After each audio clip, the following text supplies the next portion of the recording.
Nous sommes le 14 mars 1948 à 19h05 lorsque la religieuse catholique italienne Maria Giuseppina Cattanea s'éteint. Pourtant, dans les heures puis les jours qui vont suivre, son cadavre va étonner tous ses proches, puis tous les scientifiques qui vont l'observer. Personne ne trouvera d'explication à ce qu'ils vont voir, et en effet, il est totalement impensable que son cadavre ait eu un tel aspect. Ce qui est passionnant avec ce cas, c'est que même si cela paraît complètement impossible, c'est probablement le plus documenté, qui donne encore du fil à retordre aujourd'hui à tous les sceptiques qui se penchent dessus. Vous savez sans aucun doute qu'après la mort, le corps amorce un processus de décomposition qui commence aussitôt après le dernier souffle. Cela va très vite. La science nous enseigne qu'il y a 4 signes qui interviennent systématiquement dans les premières heures après un décès s'il n'y a pas de technique de conservation particulière qui a été appliquée au corps. En premier lieu, l'immobilité et le refroidissement du cadavre. En second lieu, ce qu'on appelle la rigidité cadavérique qui survient quelques heures après le décès et qui disparaît au plus tard au bout de 48 heures. En troisième, l'émanation d'une odeur particulière qui d'abord fade, douceâtre, la fameuse odeur de mort, devient très vite pestilentielle, signalant le processus de décomposition du corps. Il n'y a jamais de bonnes odeurs dans les cadavres. Enfin, en quatrième lieu,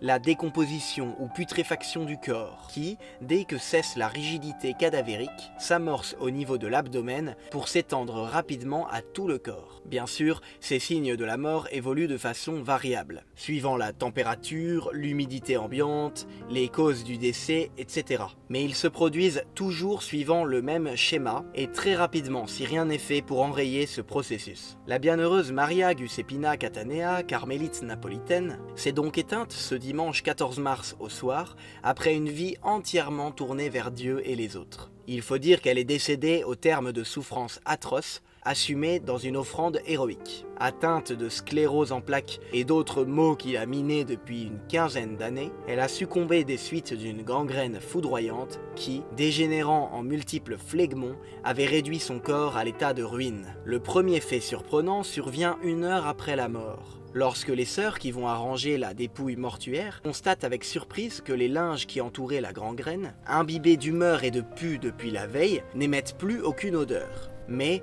tout à leur chagrin, elles ne s'y attardent pas. Le lendemain, lundi 15 mars, le docteur Luigi De Luca, médecin traitant, est le premier à constater l'absence de rigidité cadavérique. Mais pour l'instant, il attend de voir. Dans la journée, la communauté et quelques personnes habilitées à franchir la clôture découvrent que les pansements ôtés la veille des plaies de la défunte exhalent une odeur suave, si pénétrante qu'elle inonde le cloître et le monastère. Il est fréquent dans l'histoire que certaines personnes saintes, au lieu d'exhaler une odeur fétide à leur mort, exhalent une bonne odeur, que l'on appellera d'ailleurs pour cela l'odeur de sainteté. Le corps de sœur Cattanea est alors exposé dans l'église du monastère pour que les fidèles puissent lui dire un dernier au revoir. Ainsi, beaucoup vont avoir l'occasion de s'approcher de son corps. Une nuit passe encore. Le mardi 16 mars au soir, le professeur Luigi D'Amato, qui a soigné mère Maria Giuseppina durant sa dernière maladie, vient prier devant sa dépouille mortelle exposée dans l'église.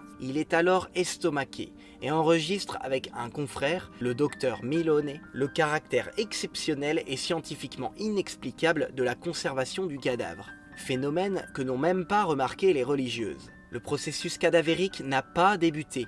Le corps entier est flexible, légèrement coloré, sans la moindre odeur. Cela est tellement saisissant et hors du commun pour une personne décédée depuis 48 heures qu'ils en informent aussitôt le cardinal Accialesi, archevêque de Naples. Celui-ci concède alors aux médecins l'autorisation d'examiner la dépouille mortelle à leur guise. Lui-même va venir désormais chaque jour pour se rendre compte de l'évolution des faits. Le professeur Giuseppe Milone, premier chirurgien des cliniques universitaires de Naples, veut pousser l'investigation davantage. 2 jours après, le jeudi 16 mars, il réalise un examen complet et en rend compte. Aujourd'hui, 18 mars, à 13h, c'est-à-dire pratiquement au terme de 4 jours après la mort, j'ai observé qu'il n'y a pas même encore sur le cadavre de la mère les premiers signes de la décomposition cadavérique. J'ai pu pousser l'observation jusqu'à l'abdomen, qui ne présente pas les taches habituelles, ni n'exhale aucune odeur de putréfaction. L'absence des dits phénomènes cadavériques est d'autant plus notable que le décès de la mère est intervenu suite à une maladie infectieuse, c'est-à-dire une pathologie dans le cadre de laquelle les phénomènes cadavériques apparaissent très tôt. À la stupéfaction générale, les phénomènes perdurent, si bien que les fidèles commencent à crier au miracle. D'autant plus que le 18 mars au soir se produit la guérison soudaine d'une fillette à qui on a appliqué un objet ayant touché le corps de la vénérable moniale. L'archevêque de Naples renouvelle alors son appel à tous les scientifiques et tous les médecins qui le veulent d'aller observer le cadavre pour tenter d'expliquer ce phénomène hors du commun. Tout le monde ne parle plus que de ça à Naples et nombreux sont ceux qui voudront voir le prodige de leurs yeux. Ainsi, on conserve aujourd'hui les dépositions d'une quarantaine de praticiens qui ont pu observer ce prodige. Je dis bien une quarantaine, je ne sais pas si vous vous en rendez compte. Vous vous en doutez, 40 témoignages de scientifiques, ça fait beaucoup, donc je ne vais pas tous vous les lire, mais en voici quelques-uns qui défilent à l'écran. Vous pouvez mettre pause pour les lire tranquillement. Tous sont unanimes et comme vous le voyez, attestent l'absence de tout phénomène cadavérique. Le docteur Gaetano Sant'Agnello, médecin provincial, note que l'aspect du visage est semblable à celui d'une personne endormie. 5 jours après la mort de la religieuse. Plus d'une semaine après le décès, toujours rien n'a changé. Si bien d'ailleurs que l'enterrement a été retardé par l'archevêque, pour que tous les médecins qui le souhaitent puissent examiner à loisir le cadavre, incorrompu et flexible. 9 jours après le décès, un autre médecin note « Je dois signaler qu'au bout de tant de jours après le décès, on ne relève dans les parties visibles du cadavre ni taches cadavériques, ni taches hypostatiques. La coloration des lèvres, non plus que celle du visage et des extrémités, ne laisse apparaître les signes que nous avons l'habitude d'observer sur les cadavres. Sir Giuseppina nous apparaît encore aujourd'hui comme une personne endormie et souriante. 10 jours après sa mort, c'est encore un autre médecin qui atteste. J'ai eu la chance d'examiner Sir Giuseppina sur son lit de mort et, 10 jours après son départ de cette terre, elle m'est apparue comme vivante et souriante à cause de la coloration rose de son visage et de la fraîcheur de sa peau. Je n'ai absolument d'aucune façon pu sentir la moindre odeur de putréfaction, ni mettre en évidence le début d'une résolution musculaire ou d'une rigidité cadavérique. Grandes et petites articulations sont flexibles. Je vous l'ai dit, je ne vais pas vous citer les 40 déclarations des médecins, mais nous avons vraiment la trace des nombreux témoignages de ces scientifiques qui sont formels. Giuseppina, jusqu'à son inhumation 13 jours après sa mort, est resté parfaitement souple, sans aucune trace de corruption ni odeur, comme si elle dormait, et pourtant sans qu'aucune méthode de conservation n'ait été appliquée, son corps reposant à l'air libre dans l'église du monastère. Finalement, elle va donc être inhumée le 27 mars 1948, 13 jours après sa mort, une fois que tous les médecins de la région qui le voulaient aient pu observer le phénomène. On a déposé le corps dans un cercueil de bois que l'on pose à même le sol de la crypte de l'église et que l'on entoure d'un muret de maçonnerie couvert d'une plaque de marbre perforée. Très vite, puisque Sir Giuseppina eut une vie extraordinaire tournée vers l'amour de Dieu et de ses prochains, un procès de béatification est ouvert, et pour cela, comme c'est la coutume, on procède à l'exhumation canonique en vue de la reconnaissance des restes. Cela a lieu le 24 mars 1950, soit un petit peu plus de 2 ans après sa mort. C'est alors que le corps est retrouvé intact, et on constate un nouveau prodige. 2 années avant sa mort, on lui avait prélevé par aspiration du sang d'une veine pour analyse. Ce sang fut conservé dans 2 ampoules. À l'époque du décès de la servante de Dieu, ce sang était encore liquide.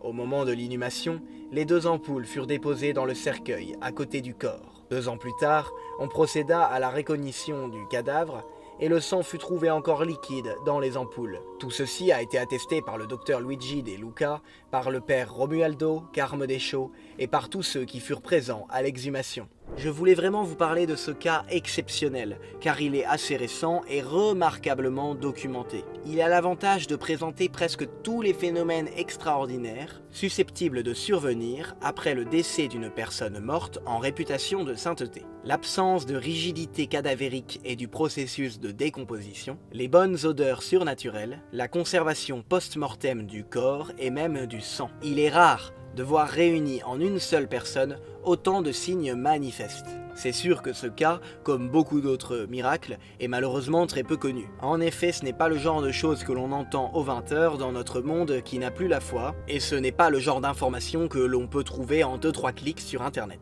Il faut vraiment fouiller. D'ailleurs, pour réaliser cette vidéo, je me suis entièrement appuyé sur l'excellent livre de Joachim Boufflet, l'encyclopédie des phénomènes extraordinaires dans la vie mystique, que je vous recommande vivement. Enfin bref, en se renseignant un peu, on se rend compte qu'il y a de très nombreuses raisons de croire en Dieu. Les corps incorruptibles sont nombreux et vraiment une spécificité de la religion catholique. De Sainte Rose de Viterbe à Sainte Rita, de Saint Jean de la Croix à Saint Vincent de Paul, de Saint Jean-Marie Vianney à Sainte Bernadette Soubirous, de Saint Charbel Marlouf à Saint Jean 23, de Saint Padre Pio au bienheureux Carlo Acutis et plus de 300 autres dans l'histoire. Comme si Dieu confirmait par ce miracle défiant la science la sainteté de ces hommes et de ces femmes qui avaient vraiment, dès leur vie sur terre, trouvé la vérité.